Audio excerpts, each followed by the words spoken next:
Giva Cordia, good evening, good morning, good afternoon, wherever you are today, whether you're watching this Fireside Chat live or you're watching a recording. So welcome to this Fireside Chat, and it's Fireside Chat number 65, brought to you by the Order of Bards, Ovates and Druids. So just type in your name and let me see where you're from. Hi, John from Scotland and Lynn. Hi, Pat from Ulster, Joe from Scotland, Philippa. Hi, Lexi. Don't know where you're from. I can't remember. And then there's New Hampshire, Essex, lovely. Taiwan and Belgium, South Wales. Lovely to see you. Snowy Denver. No snow here. And it was, I think, 12 degrees here in Ireland, which is very, very warm. And Slough, Edinburgh, Ohio, lovely. Kansas, New York. Wonderful to see you all. Great. So let me introduce you to my, Chantal from Queensland. You're up early. Wonderful to see you. So let me introduce you to my guest this evening. It's Lynne Taylor, and Lynne is, well, she told me years ago when I met her that she's a Yorkshire lass. You are so welcome. Thank you. So I'm going to say good evening.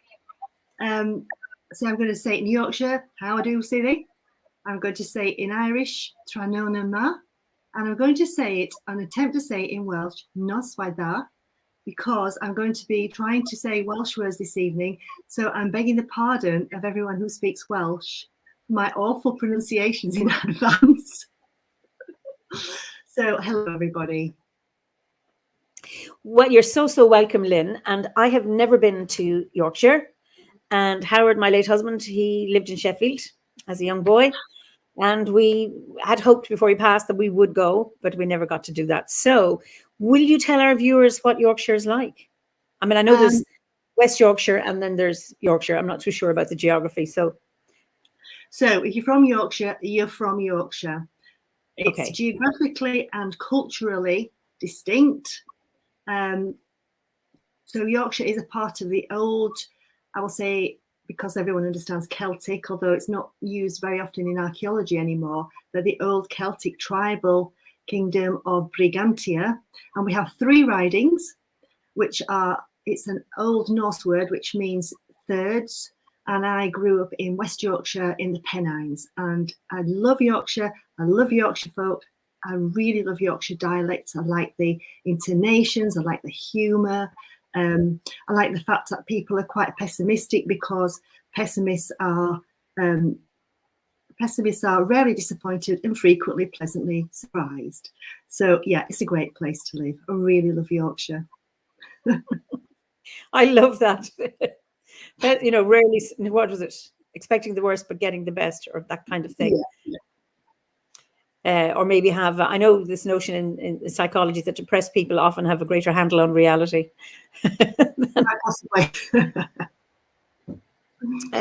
So tell us what your landscape's like, because you're in the West, but what is it like? So Sheffield is part of the historical boundary of the West Riding. So we still are part of the West Riding, although municipally we're now classed as South Yorkshire. So we're on the border of the Peak District National Park. So we've got areas of outstanding natural beauty. We're not far from Derbyshire. It's quite hilly, very hilly actually. It can be very cold.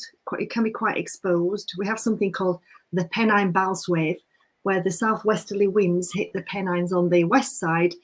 Then they're shunted up to the stratosphere, and then they bounce back down onto Sheffield in particular, and we get some really fierce winds. So it's a windy place. I think it shapes the humour, the culture. It's an ex-industrial city. So it's returning, I would say, to a countryside again. We've got very beautiful rivers with old Brythonic Celtic names. We do have a Celtic heritage here. There's a bit of a lost history, which a lot of us don't really know that we have this history here. And life did not begin with the Romans, and it didn't end with the Saxons. There's something in between. You said it's returning to the country. So what do you mean by that? What's happening? Well, Sheffield Sheffield has 5 rivers, and the main river is Don, and Don has many tributaries. So Don is a very ancient name, cognate with Danu or the Danube, and you'll find the goddess Don in the Mabinogi, the mother of Arianrod. So the Don River was basically used as a sewer. It was full of chemical effluent and poisons, the remnants of industry, but it's been cleaned up now, and it's incredibly beautiful. You know, the fish are back. We got our first salmon recently returning. It used to be a salmon river, so they're coming back. The tributaries are just stunning. You know, we have waterfalls. The Rivelin Valley in particular, not far from where I live, is gorgeous. So it was full of, it was steelworking town. And historically, we had lots of grinding mills to sharpen the knives and things. Stainless steel was invented here. So industry is not as it was, obviously. You know, the industrial era has ended. So nature is reclaiming the countryside again, and it's just lovely. It's really gorgeous. It's not like it was when I was a child. It's very different. Do you know David Bramwell? He was a guest, in 2021 here, but he gave a wonderful presentation at the Winter Gathering, the last physical one we had in 2019, called The Cult of Water. And he's from Doncaster. Yes. And it was about his journey going along the River Don back to the source, physically, and the history of it. And he talked about Doncaster being an industrial town, and Vulcan, whose statue is on the top of some large factory. And he talked about the pollution of the river, and also the god Don or Danu. It was absolutely amazing. Yeah, I was interviewed for that with some of my friends from the Sheffield Goddess Temple. Oh, wonderful, wonderful. Yes. Yeah, I listened to it. It was beautiful. He really captured it. Yeah. So that's one river, and you've got the other 4 rivers. Yeah, so we've got, near me is the Porter. So if I just go out of my door, pop down the hill through the woods, I'm into the Porter Valley. And then we have the Rivelin, the Sheaf, and Loxley. Oh, just beautiful, so, beautiful. Lots of beautiful walks. And they're all tributaries, which if you follow them, you end up in the Peak District, high up. And we have moorland mountains there. Lots of archaeology, lots of ancient sacred places. Yeah, can't complain. I wouldn't want to live anywhere else now. Well, I have so many questions to ask you, because you've mentioned, you throw so many things here that I want, threads I'd like to follow. But the first one is, I suppose, what brought you to druidry, and how do you practice as a druid? That I would have to go back an awfully long way, really, because I grew up in West Yorkshire, so not far from Holmfirth, last of the summer wine. A lot of people remember that programme, yeah. And I just felt, well, when I was a child, it was very rural, very remote, very rural. And then the M62 was built, so it really changed with the motorway. But it was so, it just had an essence there. And when I looked at the landscape, I just could see a giant woman in the landscape. The goddess was there. And I felt held. And each valley in West Yorkshire, in the West Riding, each valley feels like a grail. They're all sacred places. So I think that really called me towards it. And then I was having the most incredible spiritual dreams. Just, well, it's beyond words, isn't it? When you have visionary dreams, you can't really explain the sense of wonder and love that comes from them. But I had no idea who this figure was. I just knew it was the Holy Mother, but I knew it wasn't Mary or Christian version. Although I'm from, my father's family are Irish, or descended from Irish people. So I've got Irish ancestry, and my dad was Catholic, but I knew this was not a Christian, it was a goddess.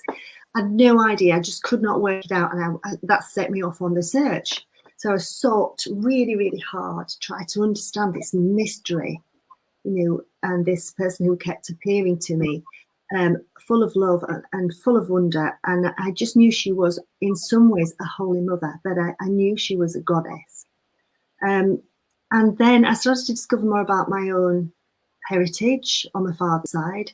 And of course, the obvious one was discovery of Bridget.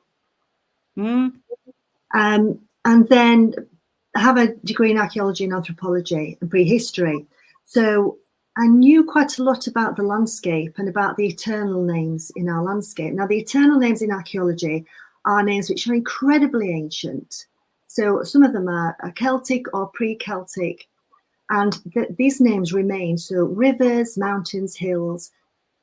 When other people come in, Saxons, Norse, Vikings, etc., they will quite often not change that name, or there'll be a prefix or a suffix, but they will keep the names. And I realized that so many of these names had potential sacred meanings, particularly the rivers, in a feminine sacred way. And then one of the critical points was when I had a second career in nursing. So a friend gave me a magazine. She said, I think you'll like this. And it was an article in a nursing journal about soul midwives, and it mentioned the order of Barsovits and Druids. So it was very serendipitous. It was meant to happen. And that was an absolute light bulb moment. I thought, this is what I've been searching for. And so when I began to do the course, it was as if I'd found a home, as if the things I was reading, the communication from it, somewhere in my heart, I already knew. I already understood it. And the fit just felt right. And I love the fact that with OBOD, you can follow the Gwers as philosophy or as a spiritual path. And the other thing that I really, really like about OBOD is there is an aide-memoire or a structure, but it's not prescriptive. So you can grow and develop in a way which is truly authentic to your spiritual self. There is nothing like it. So I think that brought me to OBOD. And when I was younger, I went to art school. But when you go, when you're working, you got to pay the mortgage, you got to pay the bills.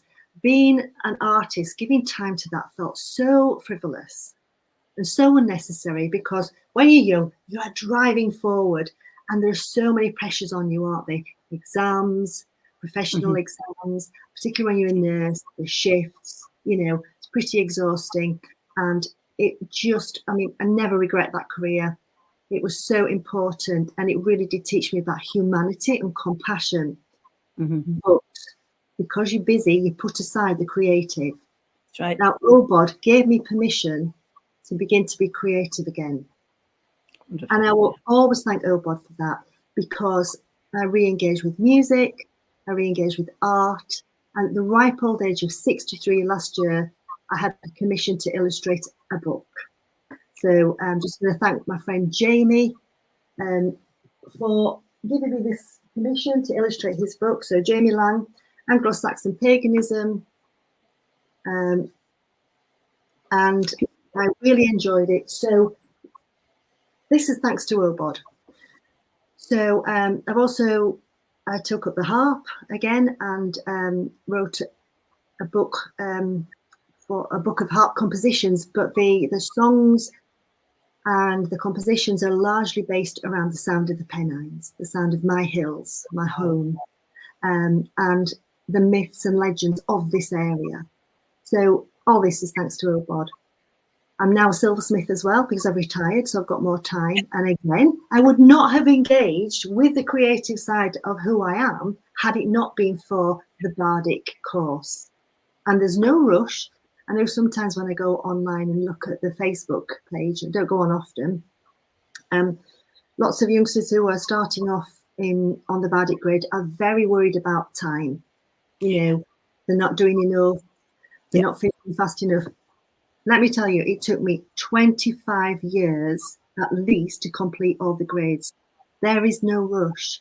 The OBOD course is a companion, and it will walk alongside you, and it will dovetail into your life if you don't try and force it to fit. So thank you, OBOD. I think it's very important, for people to hear that, because it took me 7 years on the bardic grade, because I wanted to be an ovate and not a bard, because I couldn't do anything. I couldn't tell stories and I couldn't play an instrument. It wasn't until I completed it that I started storytelling, and then in the overgrade I took up the harp. But everything has its own time, and I speak really quickly. I walk quickly. I try to do everything quickly, except develop. As soon as I try to rush something, everything slows down, because it has to go at its own pace. Exactly. There's certain things you cannot rush. So likewise, you discovered your creativity as well. And I know you're quite accomplished because we've been on retreats together. So yeah, that's another thing we have in common there. Wonderful. And we're both nurses. Well, we're nurses. We're both nurses, yes. Yeah. Yes. Somebody's asking, is that a bass guitar in the background? Yeah, my husband plays various guitars. Classical is beautiful, plays beautiful classical guitar. And he's in a band with lots of his friends. So he's retired now. So lots of the doctors, they get together. They're all retired anaesthetists, apart from the drummer. And they call themselves the Ventilators. I love it. I love it. They're quite good, actually. I thought you were going to say the soporific, sending everybody to sleep. But no, ventilator sounds better. Actually, no, that would have been a good one.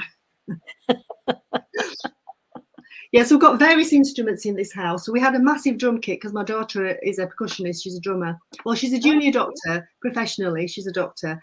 And spent a horrendous year last year in intensive care, in COVID intensive care. She was pretty wiped out, but she's a really gifted percussionist. Yeah, I think she was drumming in the womb, absolutely drumming in the womb. And my son plays guitar as well. So very musical family, and it's great fun. It's so much fun, particularly when they're teenagers. Oh, and do they play with you? Yes, yeah. Oh, wonderful. Oh, that's wonderful. Great. So, you joined the order, and do you have, I know you're what did you say, that the tribe near where you are were the Brigantes? Yes. Brigantia, yeah, Brigantia. And Brigantia. I think part of the journey as well was seeking information about Brigantia and about Bridget, because of the visionary dreams. And I seemed to amass quite a lot of information and knowledge, which seemed very hidden and very obscure. And I couldn't work out what was the point of knowing all this beautiful stuff if I couldn't share it with anyone. And then quite a few years ago, I went to a Caroline Hillier concert in Hebden Bridge in West Yorkshire. And I heard a conversation with some ladies who were saying, isn't it a shame we don't have goddesses? Because they were involved with the goddess movement in Glastonbury. Isn't it a shame we don't have goddesses up here? Isn't it a shame, it's quite expensive, Glastonbury, we need something up here. I thought, well, we do have loads of goddesses up here. So I went and had a chat because we do. And so because I was seeking, what happens when you're seeking, genuinely seeking from the heart, and then serendipitously things come to you, don't they, because you're in the right place. That's so right. I love this book. I think you'll like this as well, Ina. The Law of Ireland. Oh, yes, Ogham. That's it. Absolutely fantastic. So I found this incredible little, if you don't mind, I'm just going to read this out. It's very short, but it fits my interest both as an archaeologist and as a spiritual seeker. So Bridget, the mythical lady of the Tuatha De Danann, originally a Celtic goddess. Her name earlier, Bridget, literally meant the exalted one. Similar designations for places and tribes in Britain and on the continent seem to have referred to Highlands and Highlanders. Well, that's us up here. There is evidence that this caused the mother goddess to be worshipped by Celtic inhabitants of such areas under the pseudonym Briganti or Briganti. The most notable instance is that of the tribe called the Brigantes, who controlled the whole area of central Britain dominated by the Pennine Hills. This tribe had the eponymous Briganti as their principal goddess, and offshoots of them settled in southeastern Ireland in or about the 5th century AD. It was probably through such settlements that the cult of this goddess came to Ireland. Now, I think a lot of people will disagree with that. Absolutely. It started in Ireland because Ireland is the centre of the universe. Well, exactly. Well, I would say the same for the Pennines. You know, we all have our own sacred centre. You know, it's that from which to start. Yeah, that's wonderful. Yes. So I've got lots of friends who are involved with the Sheffield Goddess Temple, and together this really started a great journey for us, walking the land, seeking out ancient sacred places, really examining the names of the hills and the rivers, and realizing they have such an ancient provenance, and they are Brythonic names. So we've got so many Brythonic names in this area. We even have a village nearby called Wales. Oh, okay. We've got lots of names similar to Wales. We have Walton, Walsden, Whaley Bridge, Walesby. Now, Wales causes a problem with people coming from the continent who just want to get to Wales. They don't care where they end up in Wales as long as they get to Wales. And then they're very shocked to find themselves in Derbyshire on the borders of Sheffield. So Wales is actually a Saxon word, which insultingly means foreigner. So they come here, invade our area, and then call us the foreigners, which is hilarious. So yeah, we've got so many Brythonic names. Now, I know the language that was spoken here was Cumbric, which is similar to Cymru. Yeah. It's a dialect. It is the predecessor of modern Welsh and descended from ancient Welsh. So that's why lots of our place names are very well understood by Welsh people now, and they can translate them. We have lots of Pen. One of our mountains in Yorkshire is Pen y Ghent. We have Pen Dulhill, Pen y Stone. So many. And the Pennines, I've been told by Welshmen that Pennine means the head grandmothers.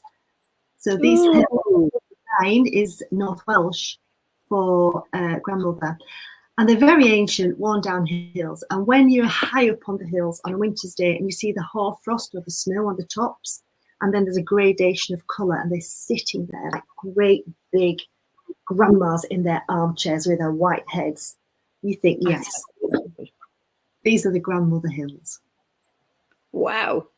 I have to go. I just have to visit. That sounds absolutely amazing. Brilliant. So you're a priestess of Brigantia, yeah? Or are you a priestess of Bridget? Well, Brigantia, so because we amassed so much information about the ancient names which had spiritual meanings in our area, I have friends, two of my friends, Anne and Ali, who are priestesses in Avalon. One is a priestess of Bridget and one's a priestess of Rhiannon. So we, got together and said, we need something up here. So the training was largely steered by Anne and Ali, but I contributed as the druid. So I just had this explosion of creativity. So we have a Wheel of the Year here, and each part of the Wheel of the Year is represented by a goddess from this area, taken from the names of rivers and hills. For instance, we have the Derwent River. Derwent is River of the Oak. It's an old Brythonic name. That's just one example. There are so many more. A Ribble, Ribble. I think Welsh people will understand that. A Rhi, as in royal. So we have River Ribble. We've got so many. It would just bore you if I reeled them all off. But we realised that if you take one part of the area of the Pennines, the rivers will go east, west, north, south, and they are feminine names. So we developed a Wheel of the Year, and for each one, songs came, chants came. So we had this beautiful, eclectic explosion of creativity between all of us. So we also have Anne Wen and Brian. They're very much involved with the temple as well in Sheffield. It's a small space. It's open to everyone. who wants to just honour the feminine divine. It's a place for meditation, and we were running ceremonies and rituals for each part of the wheel of the year. So we'd have Imolc, we'd have Beltane, etc. And they were so joyful and so wonderful, but they definitely had a Yorkshire twist to them, inevitably. And we celebrate Bridget's Day quite differently because of the nature of our landscape and whatever is growing here at the time. So it was wonderful. So things have gone quiet because of COVID. But yeah, and Anne and Ali developed the Priestess of Brigantia training, and I was heavily involved with that and helping out with that from a druid standpoint. And because I'm an archaeologist and a climber, a hill walker, there are lots of beautiful places that I know about, sacred ancient places. So part of the training is to go out onto the land and visit these places, really connect with the land, really feel the sacredness of place, you know, the genius loci, the sacredness of place. And we're very fortunate here because we've got so much beautiful countryside. Beautiful. You said I'm interested because we're coming up to Imolc very soon, next week. How do you do it differently, and what is it so specific about your landscape? When you say Imolc? Well, I know Bridget is very much associated with snowdrops. And yes, we do have snowdrops here, but they're not really native. So just, yeah, between the time of Bridget and the spring equinox, which we celebrate as Goddess Dawn, because obviously our primary river is Dawn, that is the time of Bridget, 6 weeks of time. So we have so many wooden enemies, white, pure wooden enemies. Yep. We have the white birch. We have a lot of birch trees here with the catkins. So when we dress the temple, we focus on the catkins, the blossoming of the catkins. And we make bridie dolls, but we make bridie dolls very respectfully. Our bridie dolls are made from windfalls from the birch trees. Oh, yes, beautiful, yeah. Yes. Yeah, so my friend Anne kind of discovered this because she had a birch tree in her garden, brought the twigs together and created with Ali these beautiful, beautiful bridie dolls. So they've become a tradition for us as well. You know, we make the bridie bed and we dress the temple. But I kind of do it in the Irish way because of my ancestry, personally, with my daughter on Bridget's Eve. So I take the white candle, the fresh white candle around the house, welcome Bride in on the doorstep, take that around each room, and ask Bride to bless the house from the rafters to the ground to the foundation. And then I bow and bid her farewell on the doorstep. And then a few years ago, this is really strange, one of my friends, well, he's a builder, a very, very skilled builder, but he's also a friend now. And he was doing some building work. And it was just after Imolc. So I'd been out and came back and he was white and shaking. He was quite shocked. I said, what's wrong? Are you okay? Had to bring him in for a cup of tea. He said, I turned around and I saw a woman dressed in a white dress on the back doorstep. And his first thought was, because she had reddish hair, what's Lynne doing in that dress? And then looked and realised it wasn't me. And then this woman kind of faded. She was literally on my back doorstep, faded. So I brought him in, made him a cup of tea and said, hang on a minute. I brought one of my books down with images of Bridget and said, did she look like this? And he said, yes, yes, yes. So I explained to him. He was greatly honoured and very blessed to have seen what he had seen. So that calmed him down. But literally, if someone had told me that, I'd be saying, no, you've made that up. But that is what happened. He's actually quite psychic and he's very artistic, very psychic. Yeah, and he loves the land as well. But he was very shaken until I explained what it was. God, I wish I'd have seen that as well. I know. I don't see, I feel it. I can feel things, but I don't see them. Yeah. So she's here, you know. So being in search of Brigantia really has brought me in closer contact with Bridget. And when I think about these beautiful visionary dreams that I've been having, you know, the first one was when I was 19.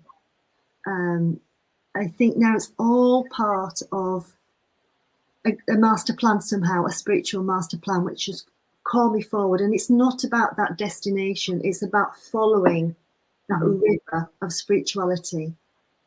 And I never want it to end. Oh, no. To end. And I'm sure lots of people feel the same thing. That's why I wasn't in a rush to complete the OBOD course in its entirety, because I just didn't want it to end. And I think the best one for me, the best grade, was the Bardic grade. There is nothing like it. Oh, wonderful. I have a question here from Helen. She says, I'm a Yorkshire lass too. My dad used to say Yorkshire stone was spiritual. Do you know where that comes from? That, I think you meant the phrase. At first when I read it, I thought, do you know where the stone comes from? I think, do you know where that phrase, that Yorkshire stone was spiritual? Have you come across that? No, I haven't come across that, but I well believe it. Is it a stone or just the stone in general? I don't know. Because one of the songs, one of my songs, which really sort of came all in a flood, the words and the melody came together. It was about the gritstone bones of Brigantia, because it's a sacred landscape. So her dad was absolutely right. And I think we feel that here. We feel that.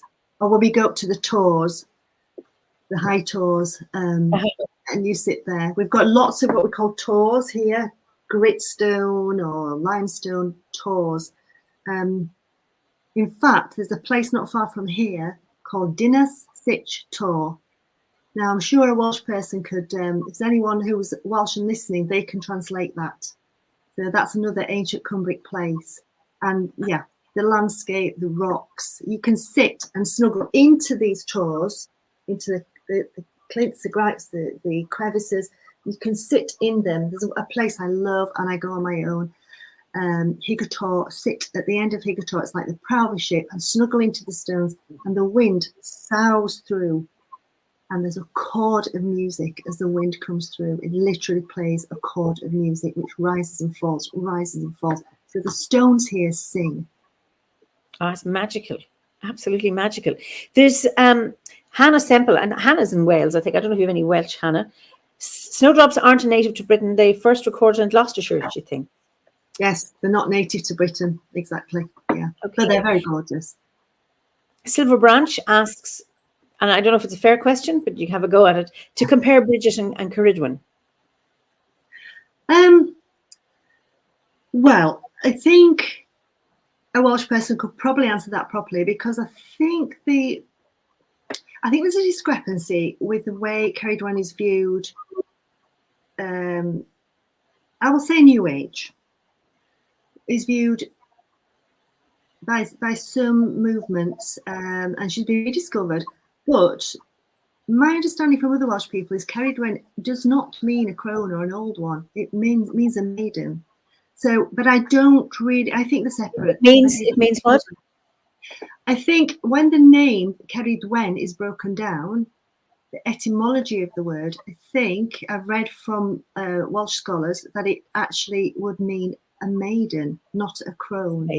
So they could be cognate, you know. And I think Welsh people know a heck of a lot more about Welsh myths and legends than I will ever do. In fact, I've recently done some courses with a gentleman called Gwilym Morris Bard, and he has a Facebook site called Celtic Source. I think it's CelticSource.com, and his courses are absolutely fascinating because he has a doctorate in Welsh folklore, and what he doesn't know about the Mabinogi, four romances, etc. I don't think it's really fascinating. I don't agree with everything he says, particularly about women, but I got so much from his courses, and he is obviously a native Welsh speaker, and he translates directly from the Welsh scripts and poems. So he would have a much better idea of what that, you know, what he feels the name means and what the legend and the myths of Carridwen mean. And Blake just mentions that, and of course, thanks for this, Blake. Christopher Hughes, who's Welsh and a member of the order and head of the Anglesey Druid Order, he's written a book. It came out, it just came out in 2021, just a few months ago, on Carridwen. So I think that would be well worth reading. And somebody mentioned William Blake Morris earlier up the thread when you started speaking earlier. Well, while we're on the subject of Carridwen and Talesin, you know, when we talk about Carridwen, we have to talk about Talesin. believe it or not, we have a link in Yorkshire with Talesin. So after the Romans left, there was a confederacy of the men of the north. Now I'm going to try and say it in Welsh. I will get it wrong, I'm sure. Where is it now? Where's my bit of paper? And the hero, or the warlord from this area, from Elmet, which is West Yorkshire, largely West Yorkshire, and was part of Brigantia. So apologies again to Welsh people. Gwatlaug ap Llynawg. So he was one of the pillars of Britain who helped to fight against the Saxons and tried to keep this area free. So there was a confederacy of the British, the Old North, Hen Ogledd, the Old North, and he is written about in the Book of Talesin. So we have a claim as well to a poem about a latter-day Yorkshireman in the Book of Talesin. So I'd like to read a little bit of that before we finish, because it also mentions Druids. Now, Gwilym said to me that this translation here, 4 Ancient Books of Wales, which I have to say is a slight misnomer. It's not just about Wales, although they were cared for, and the repository for these was in Wales, but it is about the British Confederacy. And the books in here, one of the books in here is the basis for the Mabinogi. So Gwilym has recommended other translations, that particular one by William Skene is available free on the internet, although I've bought this book, but there are more modern translations by Welsh scholars, which if you want me to post up at some point, I can post those recommendations up. One or two of them I would love to get hold of, but I just literally can't find them anywhere to buy. But there is another one that's recently been done by a native Welsh speaker, so I'm going to get hold of that one hopefully. Yeah, absolutely fascinating, and that's another part of this ancient history, you know, this very early medieval history and heritage that we have here in Yorkshire. Now, we're never taught about. You know, you go to school, you learn about the Romans, you don't learn about the thousands of years of prehistory that we have prior to the Romans landing. I mean, the Pennines are considered to be the Mecca of the Mesolithic because there's so many remains from the Mesolithic. In fact, in a couple of weeks' time, I'm going to see a Mesolithic roundhouse, which is, I kid you not, 10,000 years old. So I'm going to go and see the site of this 10,000-year-old house. So I can just get the vibe of the place. So we've got Neolithic from the early farmers, we've got hunter-gatherers, early farmers. Then we have the Bronze Age. There are lots of barrows. We've got stone circles here. I've recently been to see the site of the Henge, which is literally within walking distance from my house. Yes. So there's not much to see on the ground because it's been ploughed out, but the crop marks have showed up quite clearly. So on the site of the Henge, the sun, the midwinter solstice sun, rises across Derbyshire from the interlocking spurs of land and just rises from the grail of this land up. Oh. And in midsummer, the summer solstice, the sun rises in the valley, down the Don Valley, the goddess Don, the Don Valley. So we've got so much here. And it really is a bugbear of mine that we are not taught about our heritage.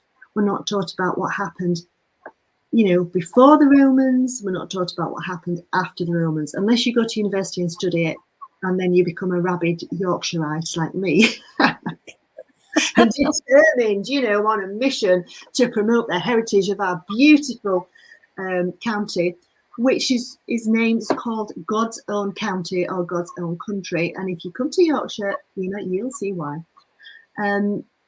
And then to find that we actually have some of our heritage links with the Book of Talesin was mind-blowing. Yeah, absolutely wonderful. Lots of places. So did you do your nursing before or after your archaeology? I did the archaeology first. Okay. And then my best friend, hello Jackie Rollins, my best friend, who was also a druid. She's now a tutor. Jackie was nursing. And when I completed my degree, if I wanted to work within archaeology, I would have had to perhaps go to London. Well, that's an anathema. We're not leaving Yorkshire. Okay. I'm not going to London. And she came home with tales of heroism and derry-do and compassion. I thought, what am I doing? I love archaeology. I love prehistory. But really, it's not a career that would pay the bills. So a lot of my friends that I studied with, have had to develop second careers, but you never stop being an archaeologist. So I've always continued to do talks, read archaeology, landscape walks, continue to study. Never lose the enthusiasm or the interest in it. So my speciality was the Western European Iron Age, which used to be called Celtic. But that word has become a little bit meaningless, really, in archaeology.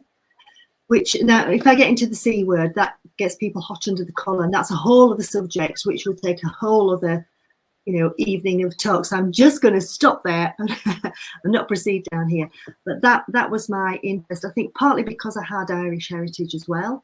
I've got Welsh heritage and I've got Scots heritage, so I was really fascinated by it. It was a great privilege to do that. But the nursing, then I developed a second career in nursing and research. Never regret it. Really taught me how to be a fully awake human being. Mm-hmm. I think you probably identify with that. Yeah. Absolutely. Yeah. I mean, that was my first one. And then I changed into psychology, but it was a very good foundation, a really, really important foundation for everything, even though my training was very, very tough and I could say a lot of things about it, but no regrets because it stood to me so many times, Exactly. I've met some incredible people through nursing. Some of my patients, I will remember them for the rest of my life. And I've learned so much from them. When I was a youngster, there were lots of people that I was looking after who they'd fought in the Second World War. They'd been through lots of trauma. I looked after one lady who was a nurse, and she was in Germany when the war broke out and managed to escape across Europe. An incredible generation of very brave people. Mm-hmm. I don't know if you know, I do Argentine tango, and now we're going to start back soon again because our restrictions are being lifted. But the oldest in my class is 102, and he was in the RAF. Oh, wow. He was involved in the rescue of Belsen, that concentration camp. But so he's 102, and he still dances. Oh, it's just incredible. Actually, today isn't the day to commemorate the Holocaust survivors? Today. It is. That's right. Today. Yes, yeah. I just want to put that out there. Yes, important, very important.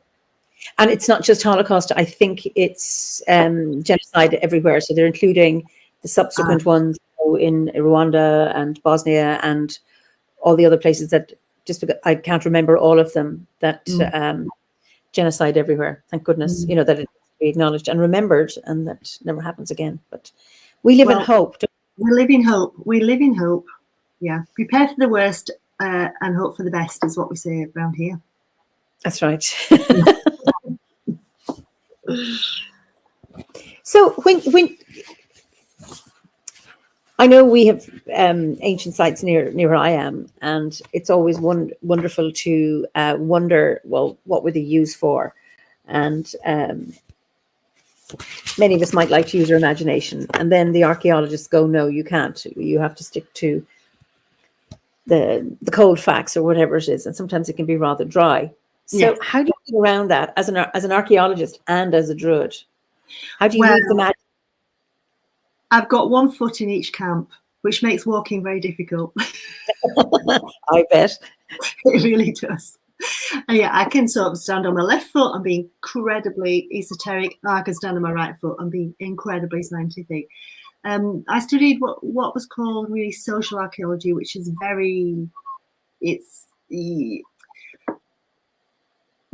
it's really the anthropology of the past, and we don't draw inferences from data without you being able to absolutely substantiate what you say.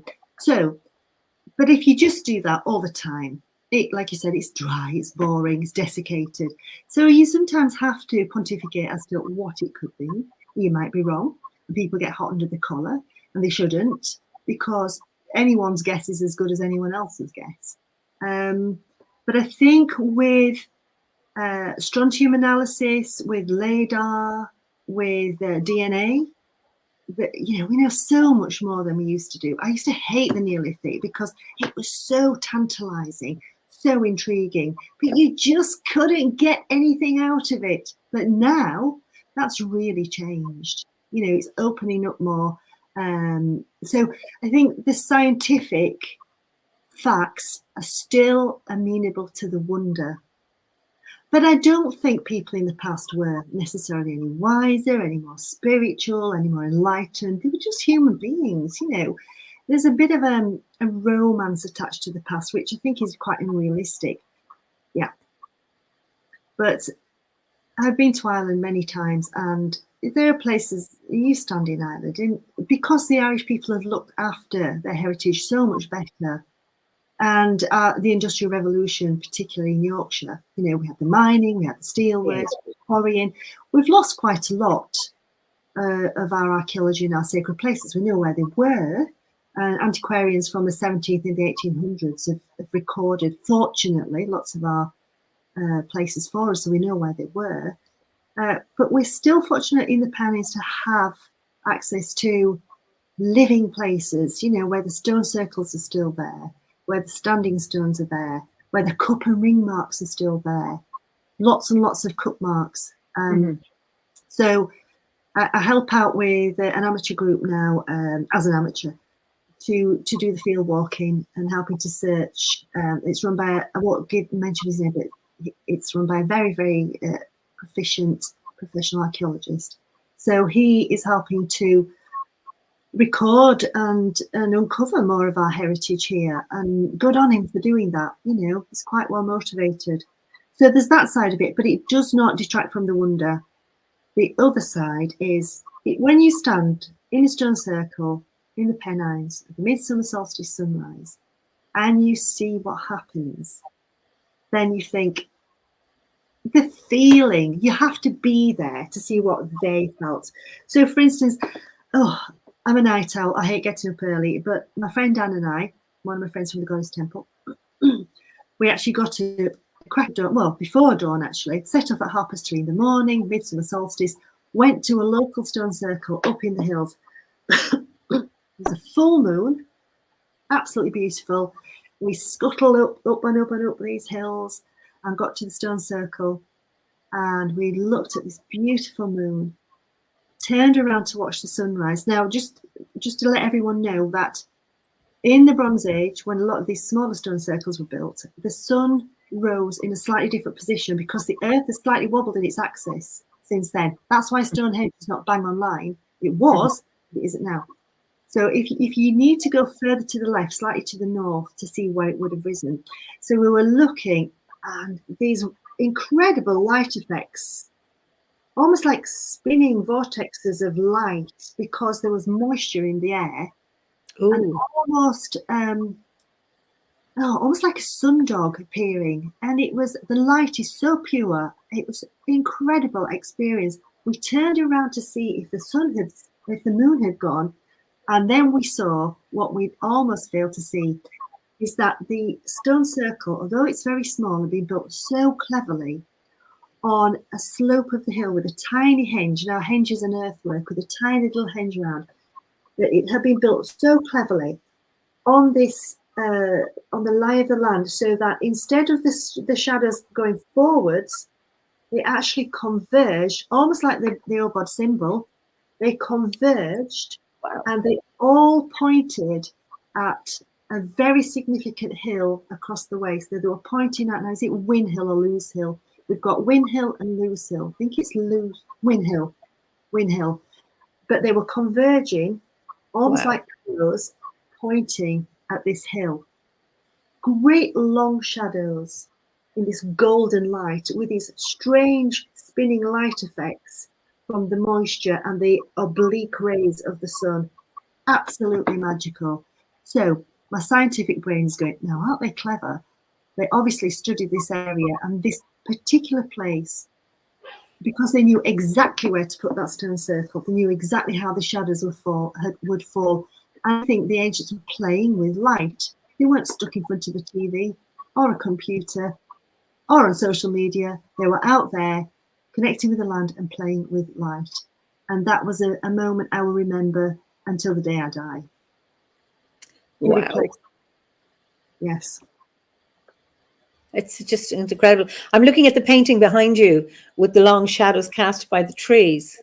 Yes. Is that yours? No, it's not one of mine, actually. This is by one of my friends called Lindsay Fay or Lindsay Sale. And let me just say, so this beautiful painting. Now, my father, despite the fact he was a Catholic, was the biggest druid I've ever met. My dad was so connected with the land. He used to go out and say, I feel close to God, and he would walk and walk and walk. And I thank my dad. He gave me the biggest gift that a father could ever give a daughter, and that is the understanding of the mountains and the land. He taught me to navigate. He taught me how to put one foot in front of the lass, and they'll get to the top. So when you're really shattered, I remember, put one foot in front of the lass, and they'll get to the top. And the views are there. So that was my dad's favourite wood. It's not far from here. It's full of anemones, as you can see. And then later on, it's absolutely full of bluebells. So my friend Lindsay and my other friends from the Goddess Temple came out with me when my dad passed and really looked at the place, absolutely blooming with anemones. It's very beautiful. And then Lindsay very kindly took photos and commissioned this painting. She's very, very talented artist. It's very beautiful. Yeah. Wow. Yes. So thank you, Dad, and thank you, Lindsay. You mentioned, how good we are protecting monuments in Ireland. We have so many ring forts, and so many have been destroyed. A lot near where I live, 10 minutes upriver, is a rath called Rabé, the Rath of the Silver Birch, and it's where Erevan, the first Milesian High King, is allegedly buried. And he was married to Tia, who gives her name to Chower, which is the Irish for Tara. Yes. There are lots of raths, and then I'm told there are others that have been destroyed. There were so many. And if you look at an Ordnance Survey map in Ireland, any of the ones in Ireland, you'll see red dots everywhere. So it could be a Fulloch Fia, which would be a cooking pit, or a single standing stone, or a wedge tomb, or a passage tomb, or whatever. But unfortunately, so many have been damaged through ignorance, etc., and greed, and all of the other stuff, and lack of reverence. Is that recently? Is that due to development? Some are farming practices. They're now. I think now it might be harder to do it because it's like Eddie Lennon, that Irish storyteller from Clare. He a number of years ago saved a hawthorn tree, Skeach. It was like a rag tree, a special tree for a prayer tree, and they were going to cut it down to build a motorway or a roadway. And he, I think, organised with local people, and they objected. So now it's in an island, so you have to go around it. And there's another down in Sarkieran in County Offaly. I'm from Offaly. There's a similar tree, and people go, they go deschel. So locals will go down. They'll always go down one way and come back. So they always go sunwise around the tree. It wasn't cut down. They had to build the road around it. And then you have the famous story of John DeLorean, who was building his great dream, the car with the gull wing doors, and that how he had cut through a rath. None of the builders would do it. He did it himself, and then his business went in a year. Yes. So that is one of the stories about that. So so I think it's getting there's more and more reactions. I know my friends, when they were cleaning up the rath, it was lots of stuff overgrown, and neighbours were concerned. Now, I hope you're not going to upset anybody and you're not going to disturb. And he said, no, we're doing all of this respectfully so that this can be maintained. So I think her father looked after it, and so she's been there 7 generations. So her father looked after that. So in her family, yes, it was known as a sacred site. Either others go, oh, that's just superstition. We don't mind that. We need to develop because we need to grow more crops in this. I think now people are far more aware again. That Do you have protection? Is there legislative protection in Ireland now? If it's on private land, not necessarily. Really? Because unless they're all recorded, you see, if they're listed, yes, but so many are probably not and hidden away, or and I heard recently about one wedge tomb, the capstone collapsed. So a lot of them are in areas that people mightn't even know about. So they're not looked after in many ways. But the ones that are known about are, yes. Well, that's a great shame, because we've been to so many incredible places in Ireland. I mean, one of the highlights of my sort of life was going to Newgrange. Yeah. It was just mind-blowing. It really was. But we're quite well protected here. I mean, I found one or two features. I found a massive hill fort, which is listed now. So that's scheduled. So that's good. Scheduled monuments sort of listed. So I think protection is not too bad, but if it's not listed, like you said, it's easy to damage. And there's a huge henge in Derbyshire, not a million miles away, called Arborough. Massive henge, huge burial mound, and from the top of the burial mound, you can see the beginnings of another henge. So it was built in a horseshoe, but not completed. And the stones are limestone, and they're all knocked flat. So people were trying to work out what had happened, but now the archaeologists think they were pushed down in the medieval period by Christians. Yes. But we still get monuments damaged by people who feel they are pagan sites. They don't realise that they are part of the heritage and they're not there to be destroyed or damaged just because you don't agree, with the beliefs of the past. Yeah, it's quite worrying. Howard and I, a number of years ago, were visiting Uavnagoth in Tulsk, near Rathcroghan, where Queen Maeve had her stronghold. That's where the Táin starts. Maeve and Ali in bed having a conversation about their worldly goods. But near it is Uavnagoth, which means Onagoth in English. It's anglicised, unfortunately, because you lose. Yes, I see, Cliff. I'm going to come to Nine Ladies in a minute. I have a story there. Hey. The Uavnagoth is the cave of the cats, and it's associated with the Morrigan, and but also from Christians associated with hell and the gateway to hell and the other world. And when we were visiting, you have to go down into the. It's not a big cave that you can see. It's very low in the ground, and then you climb down into it and go down steps, and very dark but incredibly magical. And one of the legends is that there was a woman. Her calf got away from her, and she was chasing the calf, and it went down into the cave, and she just managed to grab it by the tail. And by the time the calf stopped running, it had come out at Keshcoron, a number of caves on the other part of Sligo.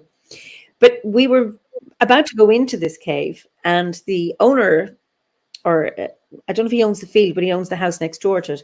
He came out and started talking to us, and he said that, I don't know where, I didn't ask him, I didn't have any references, that there was a kind of a stone circle around the entrance or in that field.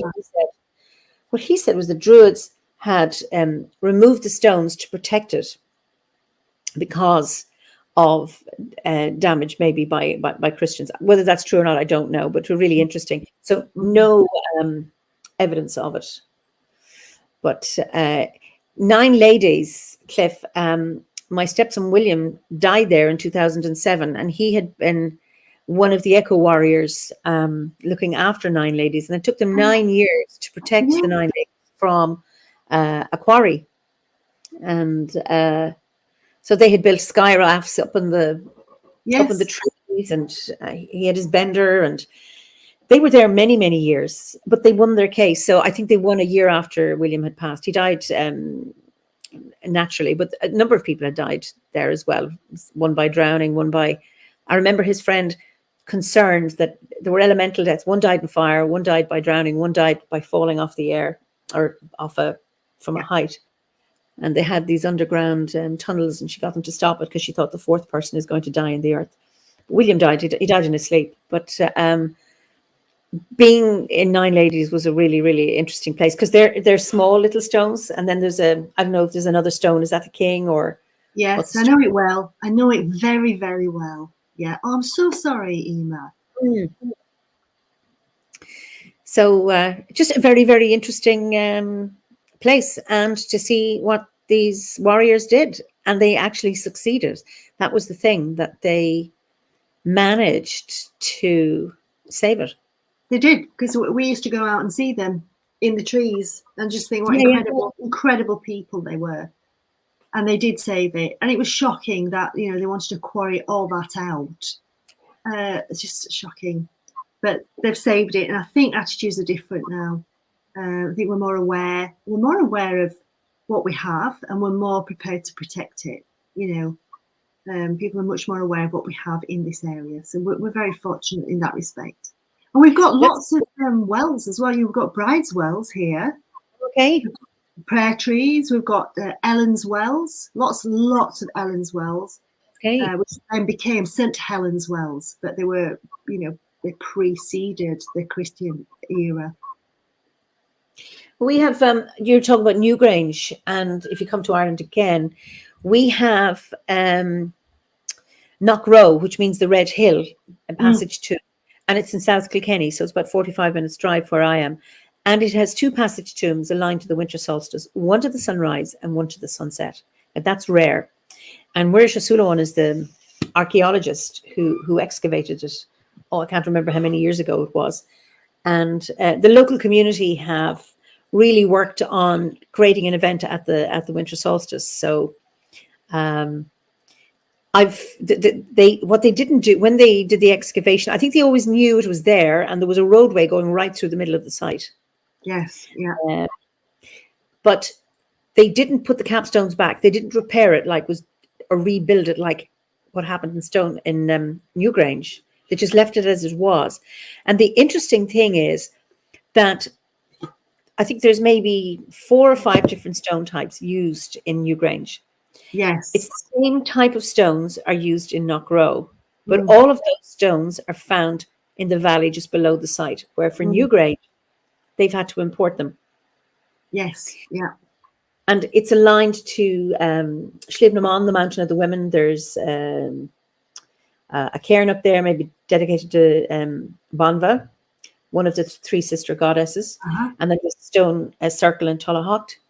And it's fascinating. So what when in Newgrange, they put the stone quartz all around it. Yes. Yeah. Which was quite controversial, wasn't it?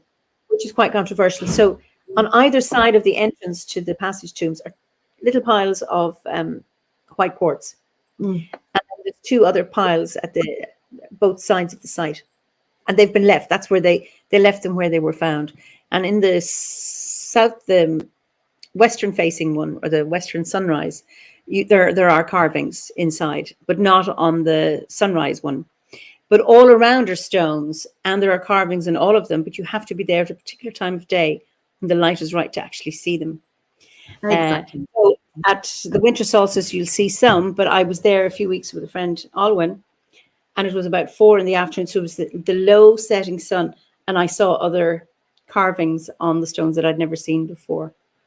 But that's protected now, that, and there's more and more of that. So there's a little bit of competition at the solstice, because in 2019, the sun hit the stones in Knockrow, but not in Newgrange. That was too cloudy. I see. So I've only seen it twice. It's only been this. The clouds have cleared from the horizon at the sunrise. Of only the time I've been going, and I've never seen the sunset on it. But the local people are trying to protect it, because on the hill where the sun sets, every few years there's a windmill company wanting to put up windmills, which would block. So there's local objections, and they put in submissions, and they win. And then a few years later, they come back again. Maybe they move it 2 inches to the left or the right, and it starts again. But very, very strong local community that really strong on protecting it. Philip says Westminster Abbey was built on the site of a huge stone circle. Well, you see, a lot of churches were built on pre-Christian sacred sites. And you can see why, recognizing the sanctity of a particular place. And it's interesting, the Dome of the Rock in Jerusalem. I don't know if you've ever been to Jerusalem. That is Jewish, Christian, and Islamic. That the three. It's a big, beautiful golden dome, like a temple, but it's used by the three faiths. It has an important significance for all three. Yeah, there's something about the stone, isn't it? The rock. I mean, the stone of, is it Scone? Stone of Scone, is it, in Scotland? Oh, yes, the Leofoil. The Leofoil. Yes, yeah. But you know, interestingly, what you said about seeing the figures in the stones. There's a village just over the Pennines in Derbyshire called Glossop, and in the 70s there was huge controversy because they were doing some, I don't know, quarrying or doing some sort of work on one of the hills, and they wanted to rip it out, basically rip the hill out. So they removed these stones that had been there, well, time immemorial, and then the local people were really, really angry about it, and they had to have all sorts of meetings with the archaeologists who were, you know, removing the stones. In fact, Professor Anne Ross was involved at the time. She was quite a famous Celticist back in the, she's Scots, but a famous Celticist back in the 70s. And she wrote a book about it. And apparently when they removed the stones, they stacked them in a warehouse. Someone turned a light on because of the way they were stacked. The light, the patterns, which just looked random, the light fell on them, and it literally was the figure of a woman. So these random patterns were designed to collect the light at certain times of the year. So we know more and more about this. There are more and more things that we know about the way they played with light. For instance, the story I told you about our Hordron Edge Stone Circle at the Midsummer Solstice sunrise. So there are other examples of that as well. So you just see these things. You just have to be there at certain times of the day. I've been to this incredible Bronze Age hollow way with an earthen embankment. Been there at midwinter as the sun set, and there's a hill opposite called Emlyn. Another Brythonic word, Emlyn. And the sun rolls down the side of the hill at the midwinter solstice sunset. It rolls down the side of the hill and then it vanishes. And again, it's playing with light. They knew what they were doing. It's like engineering in the landscape, isn't it? It's quite phenomenal. And we have places like that in Ireland where it's either the moon is going up or the sun is going up or the sun is going down a hill. I mean, and are those hills man-made or are they natural occurrences? But the place from which you view is the magical place. That you can see that, you know, that's a natural occurrence, but that the place on which you stand has become a sacred place because it provides the doorway or the window to see that incredible phenomenon. Exactly. Actually, when you said about the moon, there are some quite unique stone circles in Scotland with these great flat stones, and the moon rolls across these stones at certain times of the year. Yeah. Absolute magic. Yeah, it's my cousin. Yeah, she's talking about damaging. My cousin Denise, she had a farm, 10 acres. You know, it was her family farm, and there was still is a big stone, flat stone on the ground. And she remembers and hearing stories that they've tried time and time again to remove the stone.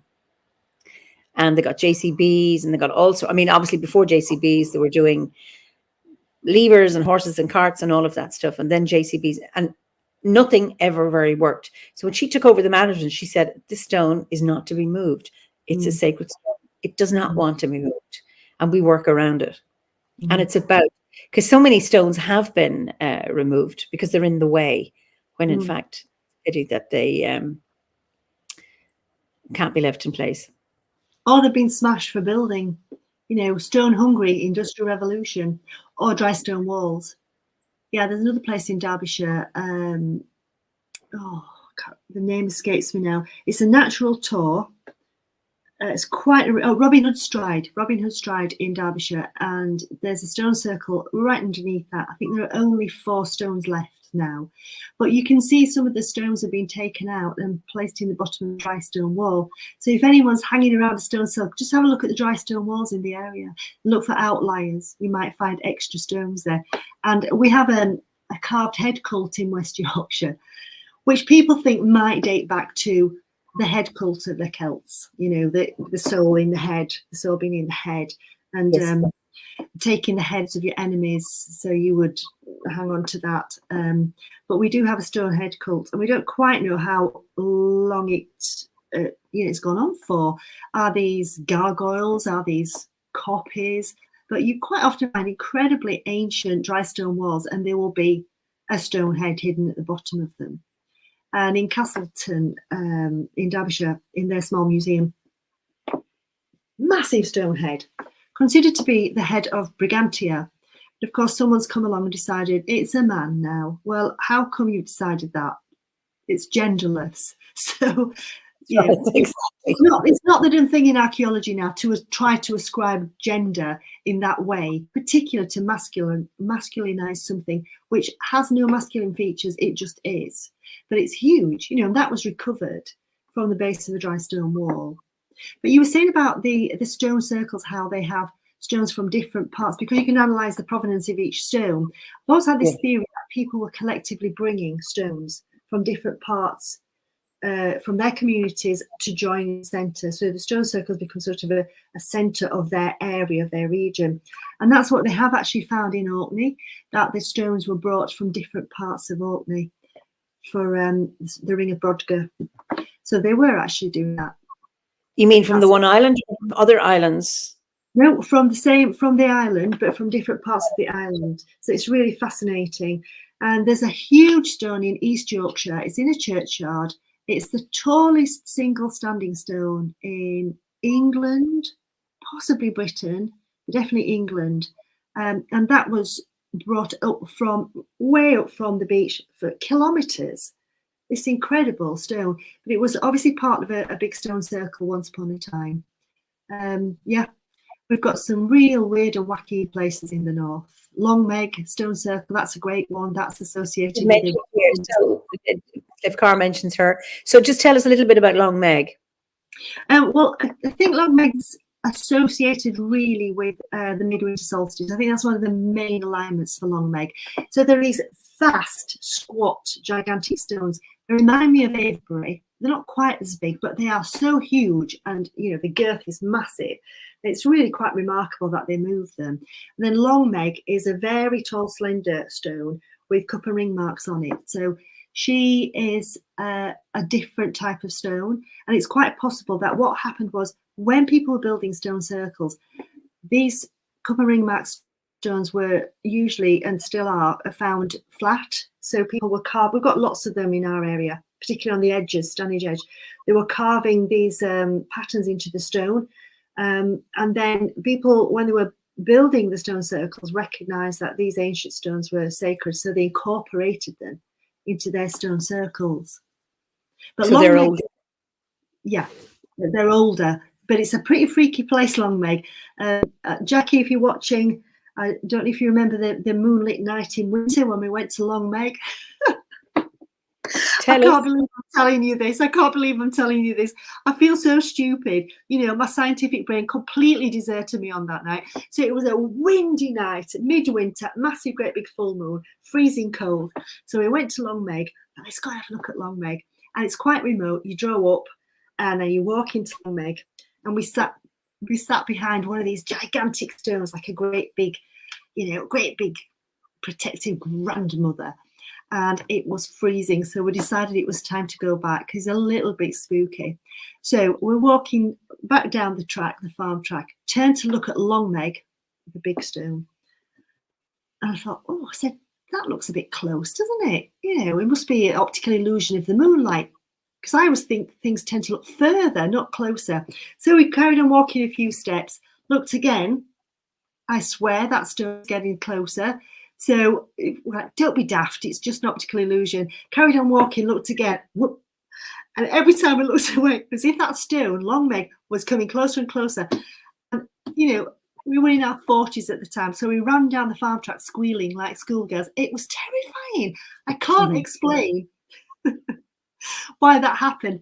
It was probably just an optical illusion caused by the moonlight. But don't think good at it. With the stories of the dancing stones, I understand now, all the myths and legends about the dancing stones.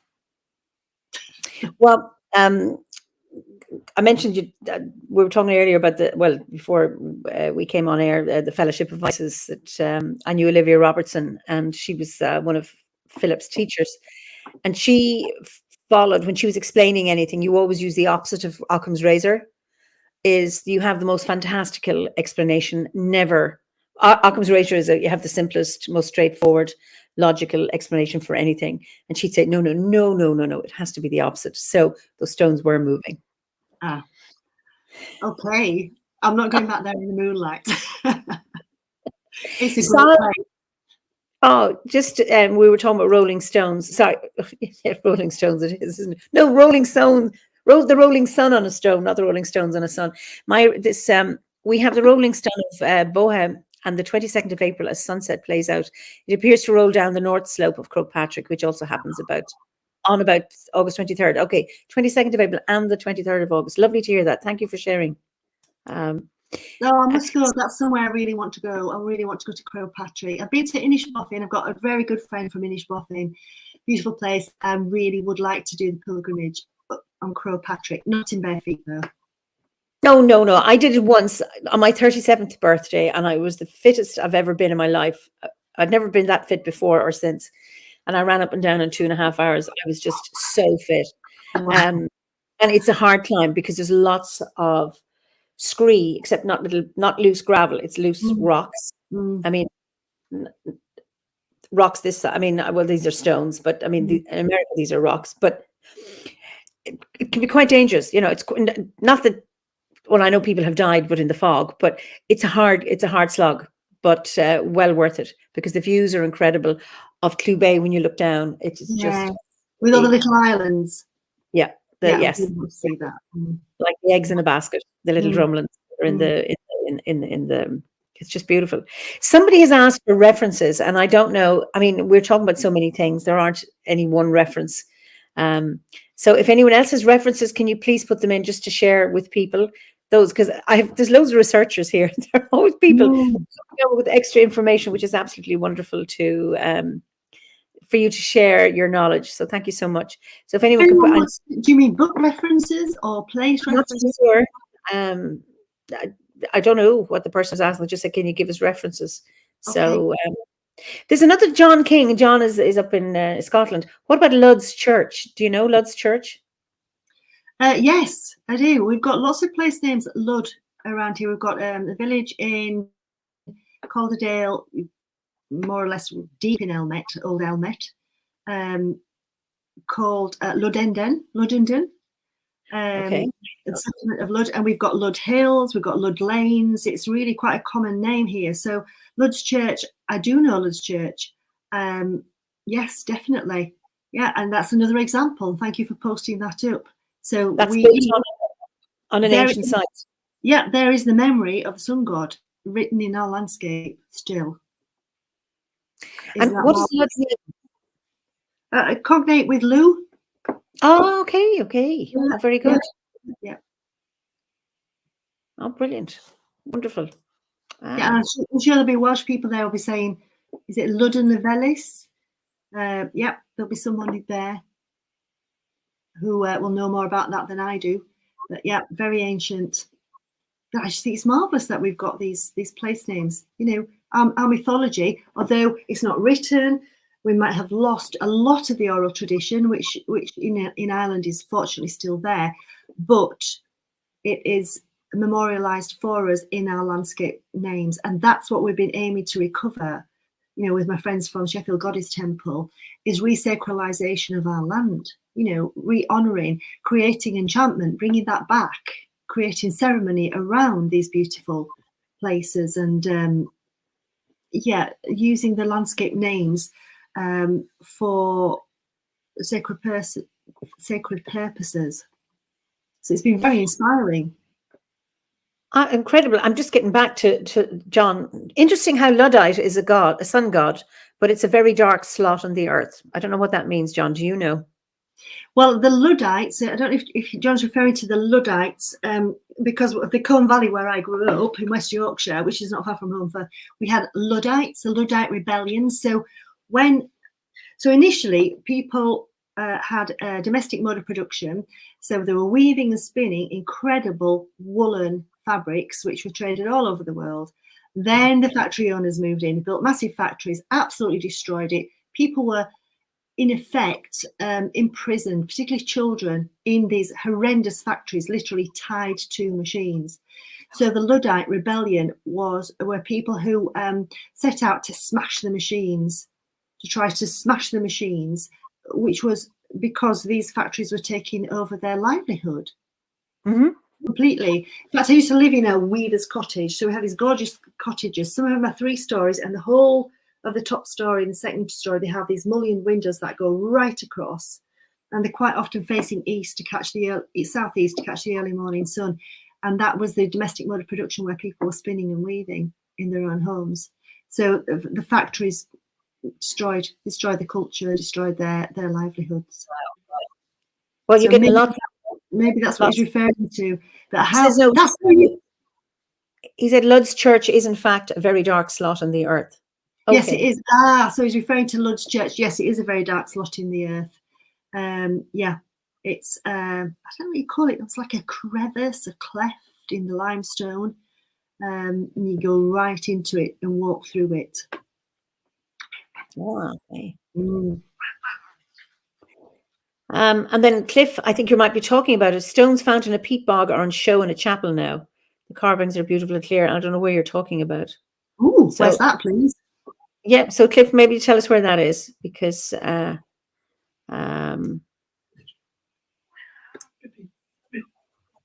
then Andrew Newton was talking, this is really interesting about stones. It makes him think of the rollright stones, which are almost impossible to count the exact number because it changes from person to person.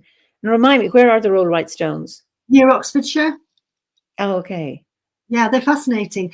They almost look as though there are people stepping out of the ground at certain times of day and in certain lights. So some of them are different sizes, and it almost looks as if they're walking out of the ground, and the one in the front's got further, as if they're rising. Okay.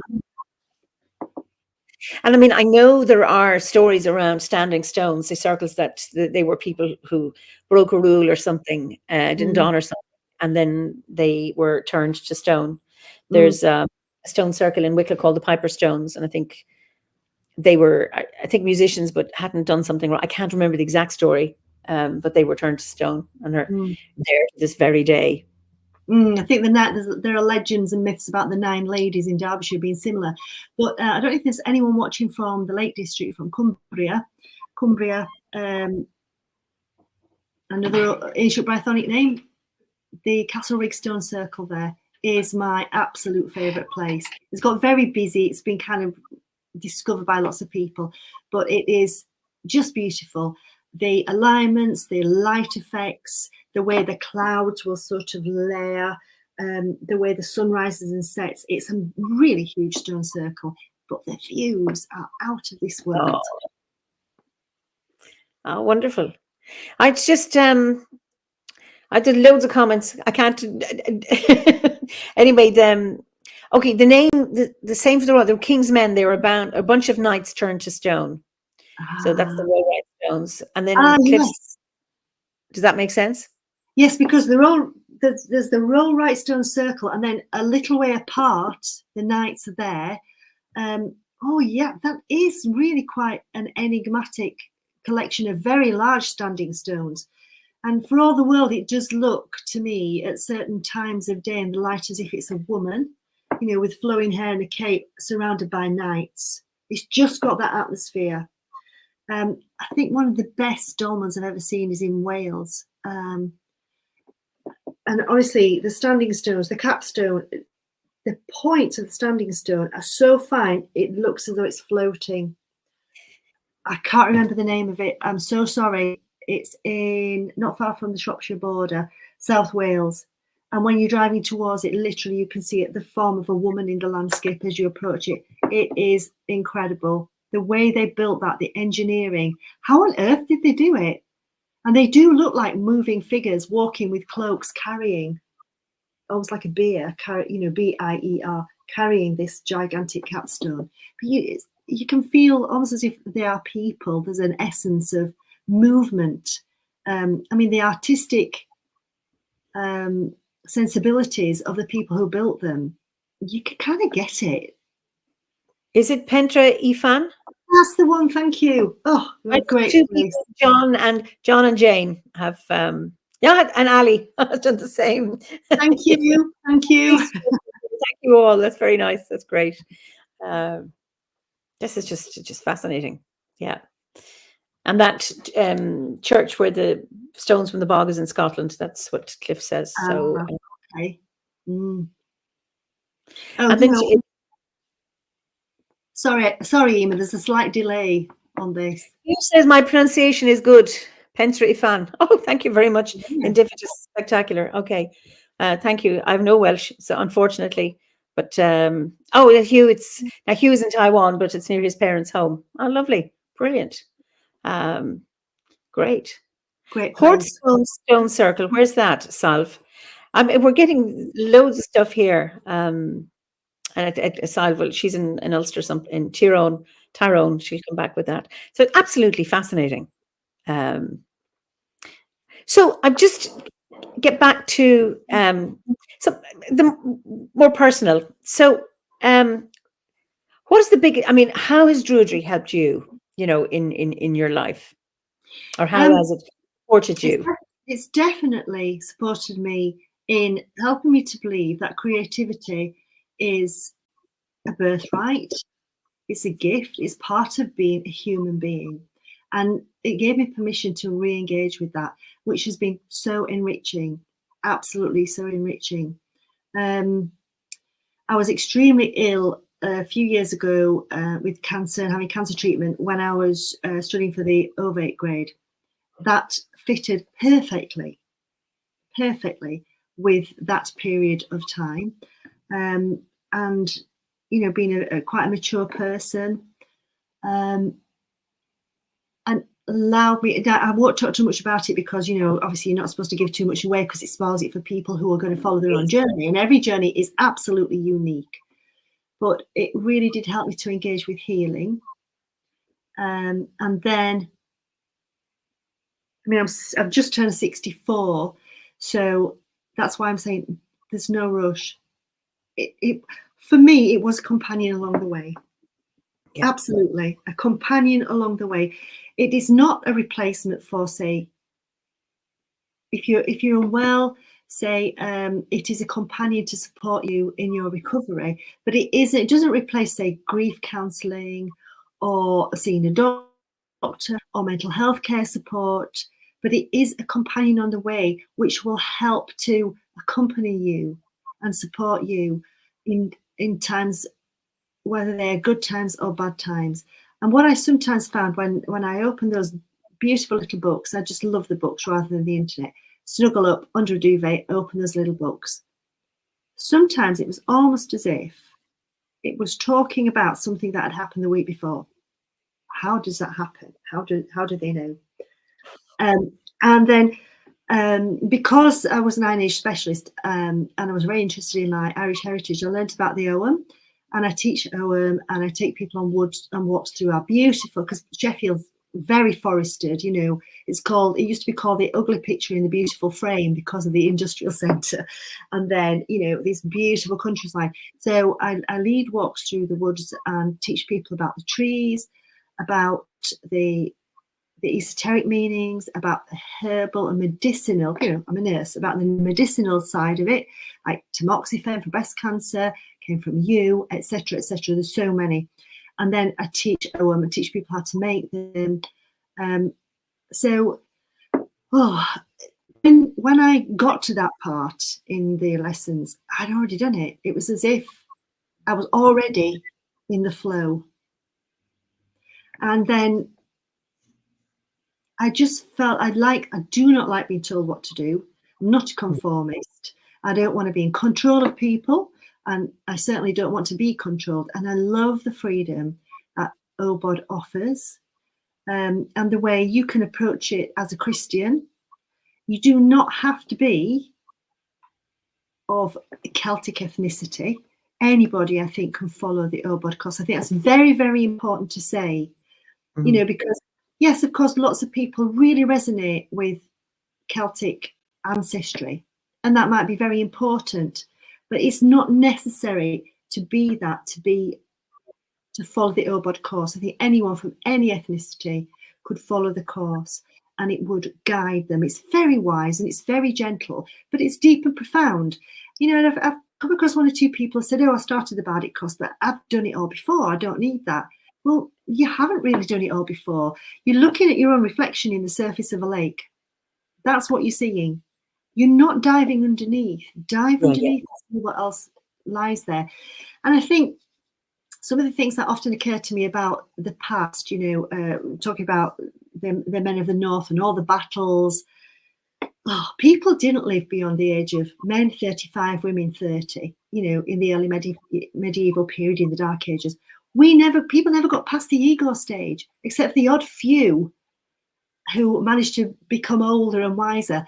And I can understand why druids were exempt from fighting, because you're not going to grow old and wise if you're fighting. You're not going to last long.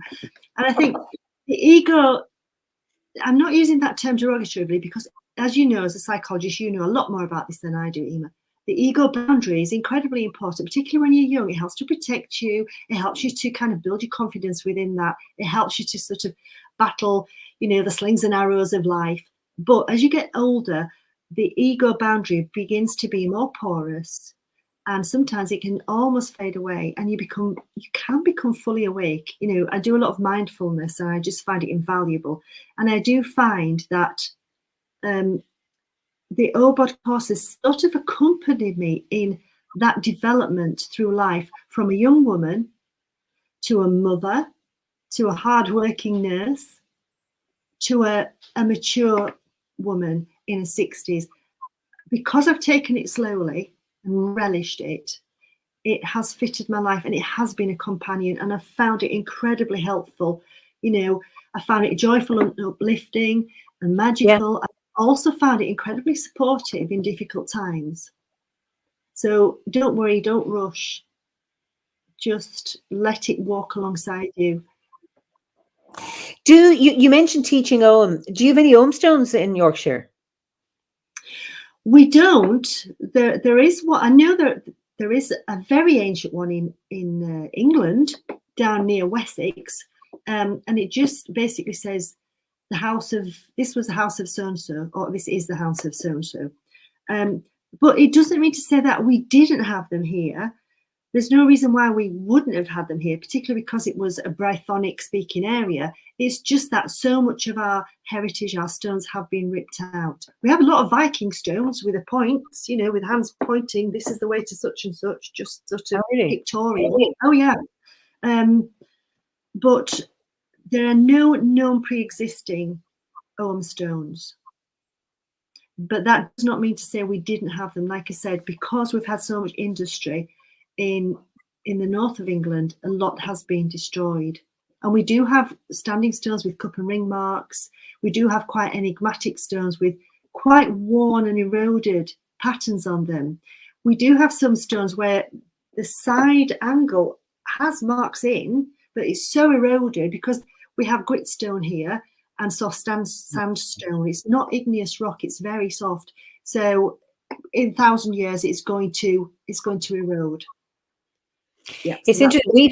We've lost a lot of our Ogham stones too. They've been used in buildings, etc. And there's some preserved. There's actually a collection of Ogham stones in UCC University Cork. But when I mentioned Uav na Gath, when you go into the cave, you step down and you look back, and there's a lintel, which is an Ogham stone, and it means Freach, son of Maeve. So I don't know how, you know, when did they do that? I mean, I don't know how old the stone is, but how old the cave is and how they created that entrance into this cave.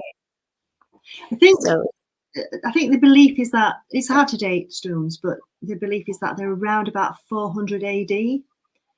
What I'll tell you what we do have. We do have inscriptions to Brigantia that are Romano-British. Now, when I say Romano-British, it doesn't mean that they were Roman people.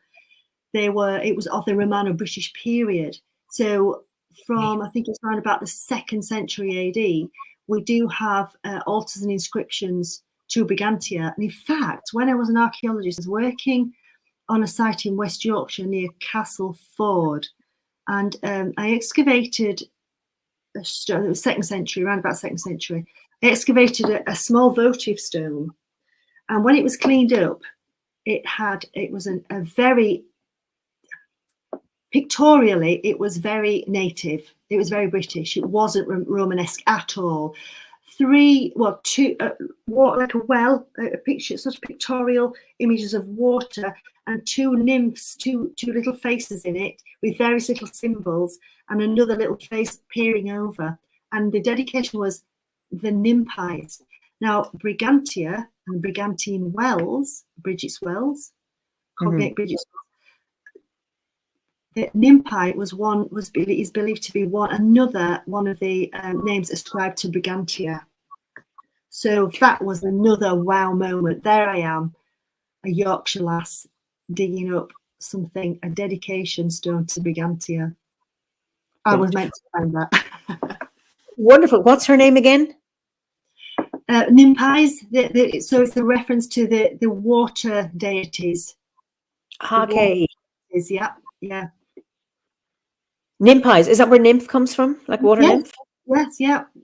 So she was obviously associated with the wells.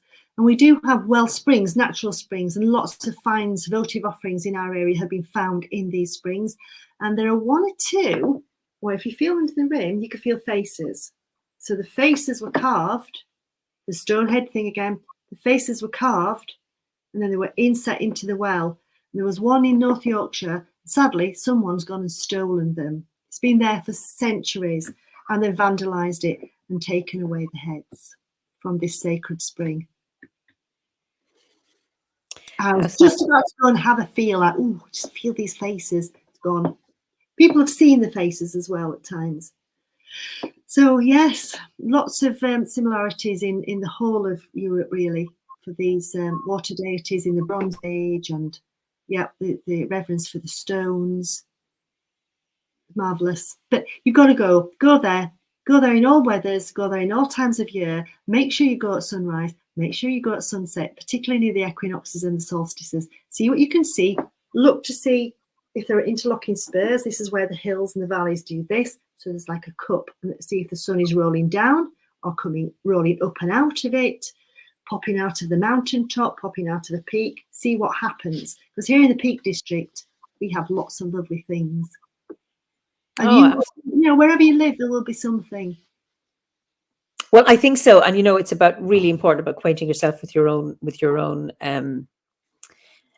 landscape. And it's really interesting that you say there's no mythology, no stories, yet they're there in the place names, there in the landscape. And one of the things for me around my own druidry, given that we don't know how the ancient druids practiced, we can only have what the Romans told us, or the early Christian monks. But so much, I've learned so much from my landscape. Yes. Oh man, I think we can find stories in the landscape about these deities, and in the place names. And stories are living, they're organic, they're told. Old stories are good. But remember, they're always told from the perspective of the storyteller, who has something to impart. So when you look at old ones, you might find they're very sexist, or they're very ist in some way. We can take those stories and make them relevant for now. But also, what story is the landscape telling me right now? If I know this is the place name, or I'm just looking at the landscape, I see the goddess, I see breasts, I see a belly, I see flowing rivers, or a tall god, or whatever it is you see, and listen, and allowing the Awen or the Imas to come to you. That and I think being on the bardic grade, that is something that invites those who are studying the Gwers to be able to do that, that there are no rules. As long as you engage with your landscape in a really respectful, genuine way, amazing what can come up. Well, you just reminded me, we've got quite a few hills around here called Bole Hill. And I mean, the spelling is irrelevant because they would have been, you know, the names transmitted orally originally, but it's B-O-L-E. And this is another Cumbric word, which a Welsh person, modern Welsh person, there's a slight difference, but it's the same root for the word in Wales now for belly or stomach. Bole Hill. But you know, we are very fortunate in Yorkshire to have some incredible folklore.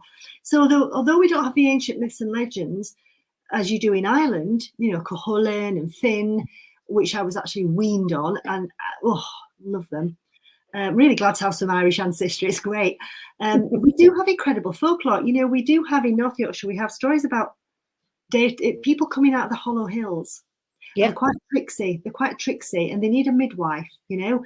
But the midwife was instructed to rub some sort of unguent, is that the right word? Some sort of ointment on her eyes, but she only did one eye. So this man found her in the fair. So my wife's in labour, I need help. So would you please come? So she came. She was instructed to rub the ointment on. She only did it on one eye.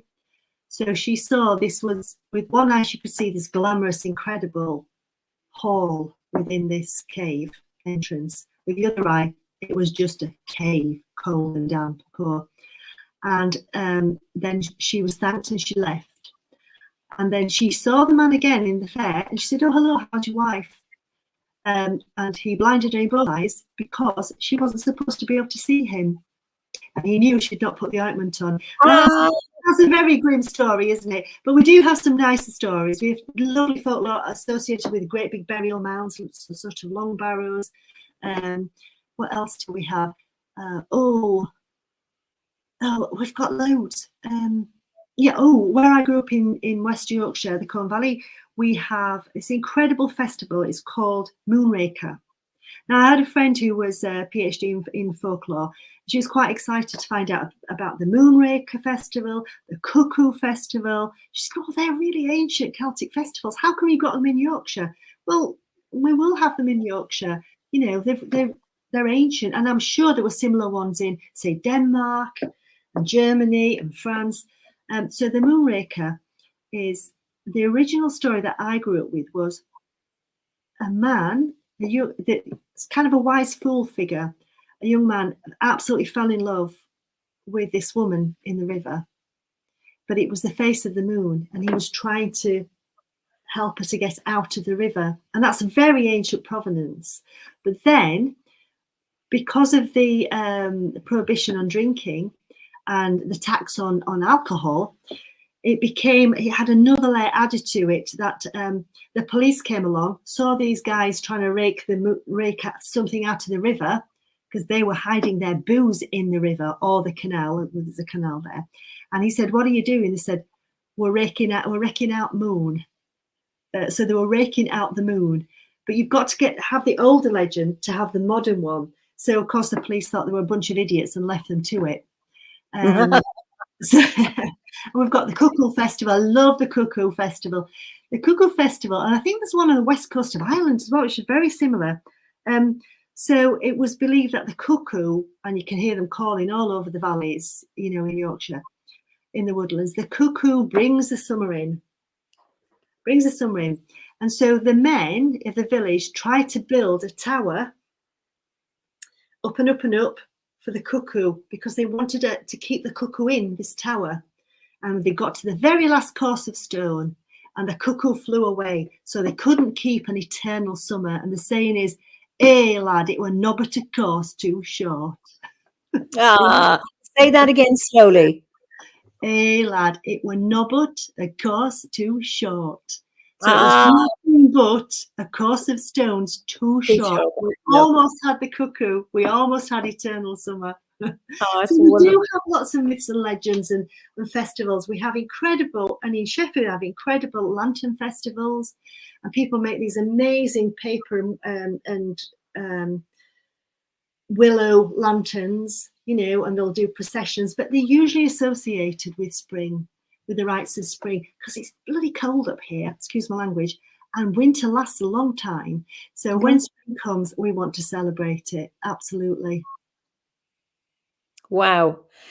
I'm just blown away by all of these festivals, and then all the wonderful origins. You know, it's just incredible. They're just, I love the one about the cuckoo, you know. And we can't hold on to summer. We need that, you know. Exactly. Well, we have another one which is hilarious. I love it. It's not done anymore. I think it would have been done in my dad's generation. It probably fell out of use in my dad's generation. And I was looking at the Bridie dolls. Yeah. And the lovely things that children do with the Bridie dolls, you know, taking them to the houses. I thought, surely we must have had something similar. Yes, we call them the Bridie dog. Yeah. Yes. I can't. Bridie dog, is it? Bridie dog, yeah, which means young Bridget. Bridge is Bridge is the Irish for Bridget, and Og is young Bridget. So it's the doll. And then you have the real ool, and you put the little treasure on the heart. The guiding star, the Star of Bridget. I'm not familiar with that. That was a Hebridean tradition. Oh, okay. So, you know, because we were seeking Brigantia again, we were looking at all the traditions that associate, and I got the Camina Gaidelica. Yeah, that's wonderful. Brilliant. It's wonderful. Carmichael. Just to look at that, know that we would have had something similar here as well. But I looked at the festivals that were in Sheffield, and we had something called Babby in a Box. Babby in a box. Babby in a box. Babby in a box. So what you would do, what the children would do, and this is nearer Christmas, so it's more to do with, you know, the winter solstice, Mabon, Christ, the birth of Christ. So, but it's similar. It's similar to the Bridie doll. Children would get a dolly, dress it very nicely, and put it in a box and create a beautiful little bed, similar to Bridie bed. And then you would do the same as you do with the Bridie dolls. You would take them around to the houses, and then the people, you knock on the door and they give you sweeties or coins for the best babby in a box. I love That's brilliant. Now, Vivian Wright is in Wiltshire, and she says, we have the same legend about moonrakers and the excisemen in Wiltshire. Wiltshire people are called moonrakers. Yes, there you go. That's fantastic. Thank you for posting that up. That's lovely. And Lisa says, oh my God, I had a vision of this as a small child raking out the moon. It had to do with learning wisdom to me. How not to be swayed by sense info of the world. Cuckoo. Okay. It's just wonderful. See, that resonates with people, doesn't it? You know, so I think that's one of the things that we're trying to do with the Goddess Temple here, is just to bring back some enchantment. You know, we have a fantastic beltane ceremony. Well, not because of COVID, you know, but we have the Green Man, we have the Maypole, people dance, we have just a great time. But there are lots of our villages as well in Pennines. They do have May Day festivals still. They stopped for a little while, I think, in the 60s and 70s, but they've all been resurrected again because it's still in folk memory. So grandma's like, yeah, come on, let's get this going again. So people have started to treasure their own heritage and to bring that back. But there's nothing like a Beltane maple. You get some cracking big maples around here. And I found lots, when my granddad died, bless him, he was a great photographer, and I found lots of slides, coloured slides, you know, of maypole dancing. Wow. And then, of course, I'm going to be shot if I don't mention this, Derbyshire well dressing. Okay, go on. So there are lots of well springs in Derbyshire, and each village has its own well dressing festival. So they're all at different times. And it dates back to pagan times, obviously, but it's become Christianized. So there's incredible pictures. So instead of it being the well is dressed with flowers loosely, now people spend a couple of weeks beforehand constructing pictures on the theme of that year, from seeds, flower petals, leaves. They're just amazing. And then you go and visit the well dressing, and it's a big ceremony, big festival. So they're usually held in the spring, in late spring and summer. And each Derbyshire village has its own well dressing. And they have characters that are light green men. completely covered in leaves. Yeah, there's all sorts of things that go on around here. I know, I couldn't remember where it was, so obviously it's Derbyshire, but driving through Derbyshire years ago with Howard and seeing wells dressed, and I've seen photographs. I mean, really, really intricate. Yes, yeah. I mean, they do it in parts of the area which are in the Metropolitan Borough Council of Sheffield. And there's still one or two things like that going on in Sheffield as well. But we're so close to the Derbyshire border. You know, we are a peak district city, really. And we've got a very high number of climbers here because the climbing is incredible. So people come and live here. And we're very fortunate because part of people think the Peak District is just Derbyshire, and it's not. We've got the White Peak and the Dark Peak. So we've got the Limestone Peak and then the Gritstone and the Peaty Peak. And that extends into West Yorkshire. Okay. So, we're very blessed with national parks. We've got North Yorkshire National Park, the Yorkshire Dales Park, North Yorkshire Moors. We've got the Peak District, and then there's another area now called South Pennines Park. So it's not yet a national park, but it's an area of outstanding beauty. So hello to anyone listening from Calderdale, because gorgeous Todmorden, the Bridestones, etc. Yeah, great part of the world as well. Well, you're selling Yorkshire. I'm telling you are. Oh, you can't beat Yorkshire. We don't have maypoles, except Pat here says that the only town in Ireland with a maypole is Hollywood, County Down. And she mentions a really good pub called the Dirty Duck, as I have been in it.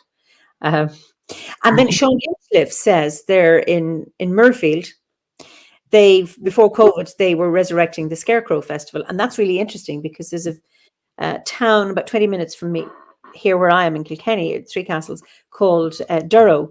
And for a number of years, they've had a Scarecrow Festival. And it's a small town that you go through, or maybe a big village.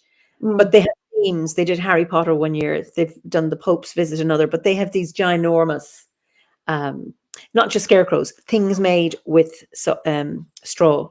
But it's incredible what they do. And just to go through it is just only amazing. And of course, COVID stopped it. So maybe this year, Murfield and Durrow will be able to start revive it again after the year hiatus. But just incredible what people can do. Oh, wonderful. And people together and cooperating and around a common theme. It's just beautiful. It is, just for the joy of having a festival. So hi to everyone in Murfield. I know it well. Actually, come to think about it, talking about Beltane and maples, my friend from Inishbofin, I asked her if you got equivalent of Green Man, or she said they had the Green Boys. The Green Boys come out round about Beltane and they can cause mischief.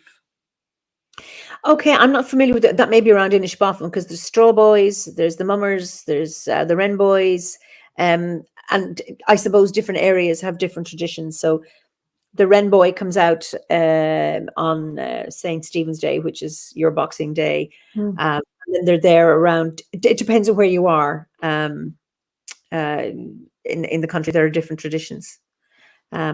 Okay, we've Scarecrow Festival in the neighbouring villages here in Fife. That's from Mrs. Joe. Great. So, and then there's the Wicker Man. Somebody mentions the Wicker Man. Do they have a Wicker Man festival anymore? I only saw the film about 3 years ago, and I think they do. I think there is still a festival, isn't there? I've not been, but I've heard. I believe that there is. Yeah. And then it says these festivals reminded me of the Susan Cooper book, The Green Witch, from the Dark is Rising series. That might be interesting for viewers. And also Salve mentions Mara Freeman writes a wonderful article about Irish Holy Wells and the paying rounds, cleaning, dressing ceremonies. And I know I have friends people who do clean wells, may not so much dress them, but clean them. Every year, there's a tradition of that, people doing that at their local wells. Yeah, we do have clootie trees here as well. Quite often they'll be near a wellspring. We call them well springs, just wells out to the ground. We have those as well, the trees beside the wells. Yeah. Lisa Bourne mentions Whittlesea straw bear. I don't know if that. No. I don't know. So well, let's hope they'll be coming back. Let's hope, we can be free to enjoy these things this coming year. Fingers crossed. Yeah. So listen, we've come to the end of our time, and it has been, there's so much more I want to chat to you about, but we just don't have the time. So it's just been wonderful talking to you, and we've had a great response from our viewers. And I'm going to just one question from Sean Hinchliffe. What is your most influential book? Sword at Sunset by Rosemary Sutcliffe. I discovered it when I was 14, and it was a pivotal moment because that led me to study more about the Arthurian legends and go to university and study archaeology. Sword at Sunset, Rosemary Sutcliffe. Yeah, it's really kind of a historical take on the Arthurian period. It's the Men of the North, as I've been talking about, but it has magic as well. It's so beautifully written. Do you want me to talk about the Men of the North? So shall I end with a poem of the Song of Gwatlaug? So again, you also want to talk about the Awen, the meaning of the Awen. So two things. Right. So I'm going to do a very short excerpt from this Talesin, and then I'm going to finish with this beautiful. I think this is mid-18th century. Someone asked. This was printed in 1955. I mean, I'll post all these up, all these gorgeous books and all these amazing discoveries. So this is from the Book of Talesin, 38, and the very last part is from the Book of Talesin, 11. And this is Gwatlaug from Elmet, from Yorkshire. Of a forbearing aspect is the countenance of Gwatlaug. He inquires of no one what he has done. Is he not my chief? Is there not sold to you thick mead in the end of summer? There will not increase save 6. Sweeter to thee is the conversation from elders. Talkative is the privileged orator. Of kings will the luxuriant circle of good mead. Like the sun, the warm animator of summer, let him sound the greatest song. I will sing the wise song, the song of the host of harmony. Thou wilt be a druid in summertime, the aspect of the son of Llinaug, the flowing manly robe, light, a robe of heat, a vapour of heat, heat of vapour. Gwatlaug, the king of the kings of tranquil aspect. And this tiny little bit is from the last book. In energy, in exalted covering, he sees not a hero who saw not Gwatlaug. Who would have thought we have this in Yorkshire? Oh, well done. I can't tell you how delighted I was to discover that. So from this gorgeous book, so this, just finishing now, The Nature of Poetry as Conceived by the Welsh Bards by Sir H. Idris Bell from the Taylorian Lectures of 1955. And he was asked, so the poet is how do I pronounce that? Is Lewin, puts the concept clearly in his poem to explain what the Awen is. And he said, it comes when it will, like a rainbow on the hill, like the nightingale's song when the night is still, nor freer than it the spirits who play on the ebbing waves of the dying day, when the wide west seas seems from the sun to the sea of eternity. And that's how I felt when I stood on that stone circle the sunrise morning at the flaming gates of eternity. Oh, just beautiful. Salvas, can we have a part 2, Lynne, please? It's been absolutely wonderful and inspirational. So, bless you. Thank you. Absolutely. I mean, it's just been an absolute joy talking to you and chatting to you. And we're just a minute short of 2 hours, and the time absolutely flew. So my last question, or it's always 2 parts to this question, what is your favorite time, your season of the year, and what is your favorite ceremony, in the Wheel of the Year to celebrate? Okay, so my favorite times of year are May, when the world is burgeoning with life, particularly here, because it makes such a difference. We wait so long for the warm weather to come. and October, because we have so many trees here. It's glorious here. The colours are glorious. And my favourite time of day is definitely dusk. After the sun has set, the golden hour and dusk, magical, that threshold. And then what was the other one? Your favourite ceremony in the Wheel of the Year to celebrate? Now, which one shall I choose? Imbolc and Beltane. Yeah, we got married on Old Beltane, so I think Beltane, but I do love Bridget's ceremony. You know, I do love that peaceful, fresh beginning. It's very magical, and it's full of hope and that purity and the opportunity for new beginnings and to start again. Oh, wonderful. Listen, thank you so much, Lynne, an absolute joy. And yes, we will bring you back at some point. This has been just such a joy. And so you can say goodbye to everybody, and then I'll let you go, and then I'll close. So, well, I can't believe how quickly this has gone. I was really nervous to start with, but I've so enjoyed it. And it's been great to have an opportunity to kind of promote Yorkshire, say hello to friends old and new. Thank you for those wonderful comments and questions. I've really enjoyed it, Eimear, and thank you so much for your time and for inviting me. And I look forward to seeing you in person in the not too distant future. Oh, absolutely. Fingers crossed. Fingers crossed. Yes. Anyway, so you hang on and I'll just chat to you in a minute. So listen, thank you all so much for your wonderful comments. And Lynne and I will go over them because we didn't get to look at all of them. So for those of you, if you'd asked a question or wanted it to be acknowledged, I'm sorry, I didn't get to do all of it. So it's just been a wonderful evening, and thank you all for being here. And I wish you all many Imbolc blessings. Imbolc, Fui Washaji of Galair, that will be next weekend. But then we have our own OBOD one on the 5th of February at 7 p.m. Universal Time, which will be online. So I imagine you'll be celebrating Imbolc whatever you wish or however you wish in your own way also. So till next week, enjoy the rest of your day or night, evening. And I look forward to seeing you next week when I will have another guest on. So until then, Slán go fóill.